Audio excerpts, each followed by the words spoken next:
Hi viewers, welcome to our channel. ప్రస్తుతం మనతో పాటు సీనియర్ జర్నలిస్ట్ దామ బాల సన్నవాడితో మాట్లాడదాం.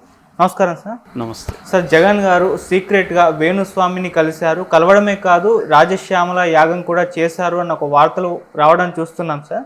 మరి దీంట్లో నిజమెంత ఉంది? మరోవైపు చంద్రబాబు నాయుడు గారు కూడా చూస్తున్నాం సార్, వారణాసిలో టెంపుల్స్ తిరుగుతున్నారు. అంటే ఎలక్షన్స్ తర్వాత కంప్లీట్ భక్తిమయంలో వెళ్ళడం చూస్తున్నాం. అసలు ఏం జరిగింది, ఏం జరగచ్చు అంటారు సార్? అంటే మనం ఎలక్షన్ ముందు ఈ భక్తి ఉంటేమో అది ఒక సిగ్నల్ పంపించడానికి ప్రజల కోసం అని అనుకోవచ్చు. ఎందుకంటే బీజేపీ 10 ఏళ్లలో సాధించిన విజయాలలో ఒకటి ఏంటంటే ప్రతిపక్షాలన్నీ కూడా తమలాగే హిందూ ప్రజల్ని దాని ఏమంటారు అప్పీజ్ చేయడం, సాలిడారిటీ అంటే దాని కన్సల్టేషన్ చేసుకోవడం అనేది మారిపోయింది. ప్రతి ఒక్కడు చివరికి రాహుల్ గాంధీ కూడా గుళ్ళకి వెళ్ళాల్సిన పరిస్థితి, బొట్లు పెట్టుకోవాల్సిన పరిస్థితి. ఇక్కడేమో మన కేసీఆర్ అయితే నేను పెద్ద హిందువునని చెప్పడం, క్రిస్టియన్గా ఉన్న జగన్మోహన్ రెడ్డి కూడా గుళ్ళకి తిరిగి బొట్లు పెట్టుకొని సంక్రాంతులు చేయాల్సిన పరిస్థితి ఇవన్నీ ఏర్పడింది.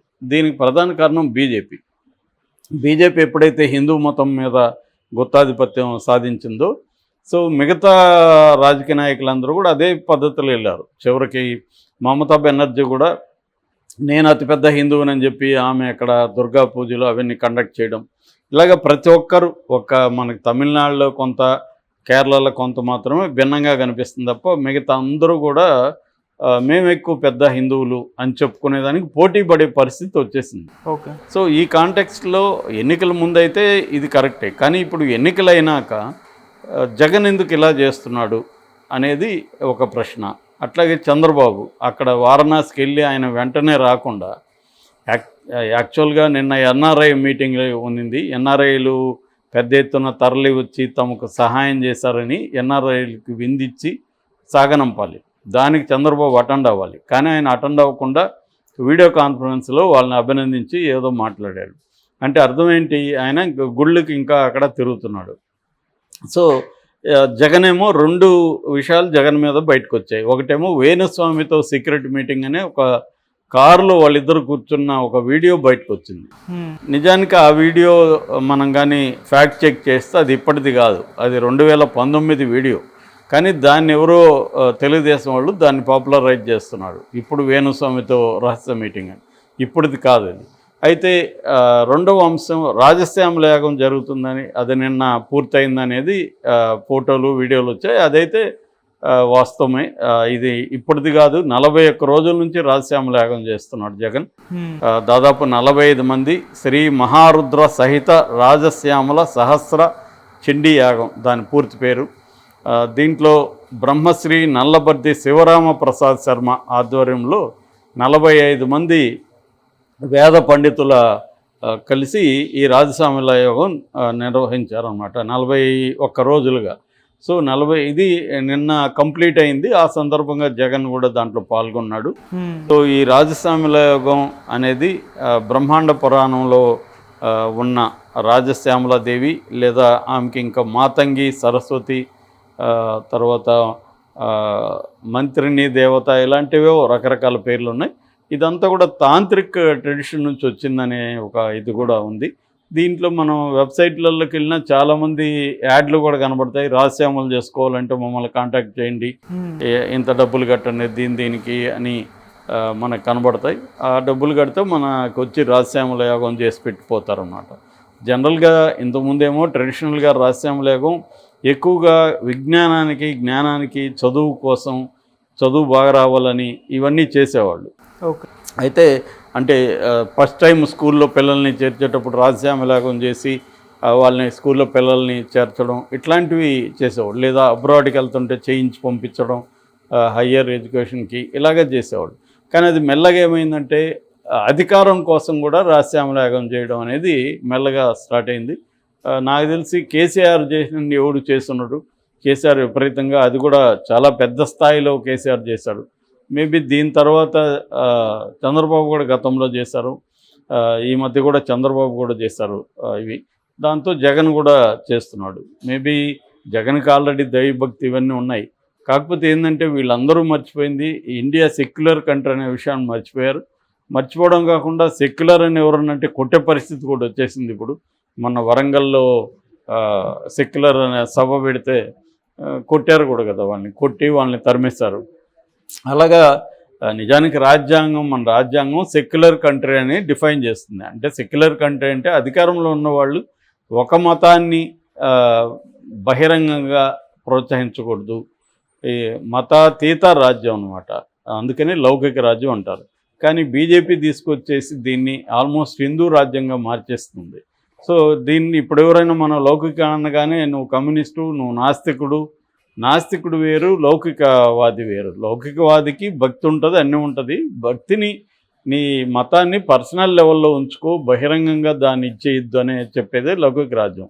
సో ఇది పోయింది. ఇప్పుడు పోయి బహిరంగంగా చేయకపోతే వాడు అసలు నాస్తికుడు లేదా కమ్యూనిస్టు అని చెప్పి ముద్ర వేసి వాళ్ళని కొట్టడం, ఏమన్నా చేయొచ్చు వాళ్ళని అన్న పద్ధతులకి వెళ్ళిపోయింది యాక్చువల్గా. సో అందువల్ల ఇప్పుడు జగన్ లాంటి వాళ్ళు, చంద్రబాబు లాంటి వాళ్ళు, కేసీఆర్ లాంటి వాళ్ళు చేసినా ఇదే మోసలోకి వెళ్ళిపోయారు అందరూ. నిజానికి ఇవన్నీ కూడా రాజ్యాంగ విరుద్ధం వీళ్ళు చేస్తున్న పనులు.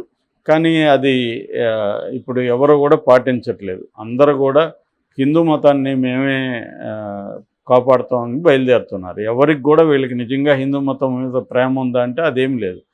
అధికారం కోసం, తమ రాజకీయ అధికారం కోసమే మా హిందూ మతాన్ని కూడా వాళ్ళు వాడుకుంటారు. బీజేపీకి కూడా హిందూ మతాన్ని ఉద్ధరించాలనేది ఏం లేదు, అజెండా ఏం లేదు వాళ్ళకి కూడా అధికారం కోసం హిందూ మతం ఉపయోగపడుతుంది. హిందూ మతం ఇప్పుడు లాస్ట్లో ఇంకా 168 ఎన్నో ఉన్నాయి ఇంకా పార్లమెంటు సీట్లు ఎన్నికలు.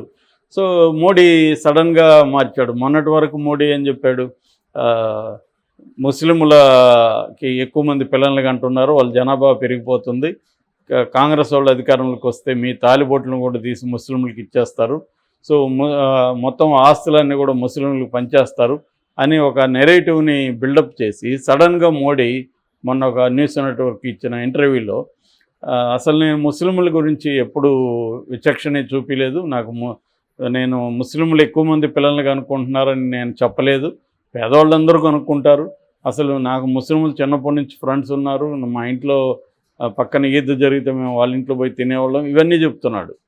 అంటే సడన్గా ప్లేటు ఫిరాయించాడు. ఎందుకంటే హిందువుల ఓట్లన్నీ మనకు పడేట్లు లేవు ఈ నెరేటివ్ తీసుకుంటే. ఎందుకంటే ప్రజలు ప్రధానంగా ఆర్థిక సమస్యలు, అన్ఎంప్లాయ్మెంటు, రేట్లు పెరగడం ఇలాంటి ఇష్యూస్తో ఉన్నారు. రెండోది ఏంటంటే కాంగ్రెస్ కానీ ఇండియా కూటమి ఒక నెరేటివ్ బలంగా తీసుకొచ్చింది. ఆ నెరేటివ్ ఏమంటే వీళ్ళు వస్తే, బీజేపీ వస్తే రాజ్యాంగాన్ని మారుస్తారు, రాజ్యాంగంలో ఉన్న అనేక అంశాలతో పాటు రిజర్వేషన్లు తీసేస్తారు అన్న నెరేటివ్ని బలంగా తీసుకెళ్ళగలిగారు. సో అందువల్ల కూడా మతం వర్సెస్ కులం అన్న కాన్సెప్ట్ బలంగా వచ్చేసింది. సో అందుకని ఇప్పుడు మళ్ళీ ముస్లింలను కూడా ఆకట్టుకోవడానికి మోడీ ఈ అవతారం ఎత్తినట్టుగా మనకు అర్థమవుతుంది. సో ఇలాగా ఉన్న కాంటెక్స్ట్లో జగన్ ఒక పక్క గుళ్ళకి వెళ్ళడం, అంటే పూజలు చేయడం, చంద్రబాబు ఏమో గుళ్ళకు తిరగడం భార్యతో కలిసి.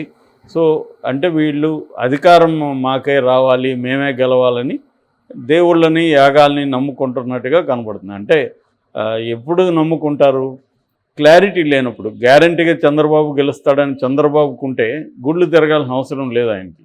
గ్యారంటీగా జగన్ గెలుస్తాడని జగన్కుంటే యాగాలు, యజ్ఞాలు చేయాల్సిన అవసరం లేదు.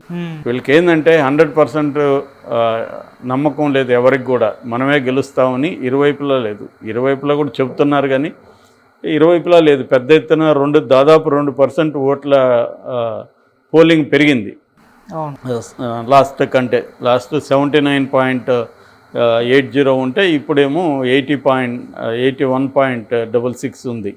సో దీనివల్ల ఈ పెరిగింది ఎవరిది అన్న దాంట్లో కన్ఫ్యూజన్ ఉంది.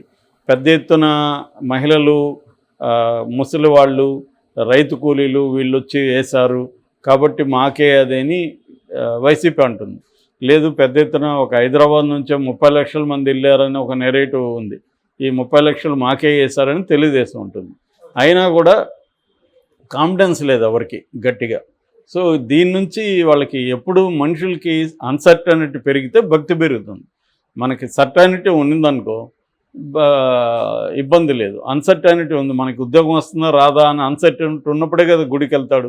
నీకు గ్యారంటీకి ఉద్యోగం వస్తుందంటే గుడికి ఎందుకు వెళ్తాడు, గ్యారంటీకి ఎగ్జామ్లో పాస్ అవుతామంటే గుడికి ఎందుకు వెళ్తాడు. సో అన్సర్టనిటీ లైఫ్లో ఉన్నంతకాలం భక్తి అనేది పరిడవిల్లుతూ ఉంటుంది. సో అలాంటి ఇదే వీళ్ళిద్దరిని కూడా మనం అర్థం చేసుకోవచ్చు. ఈ ఎన్నికల్లో ఇద్దరికి కూడా గ్యారంటీ కాన్ఫిడెన్స్ లేదు. Okay sir, thank you so much sir.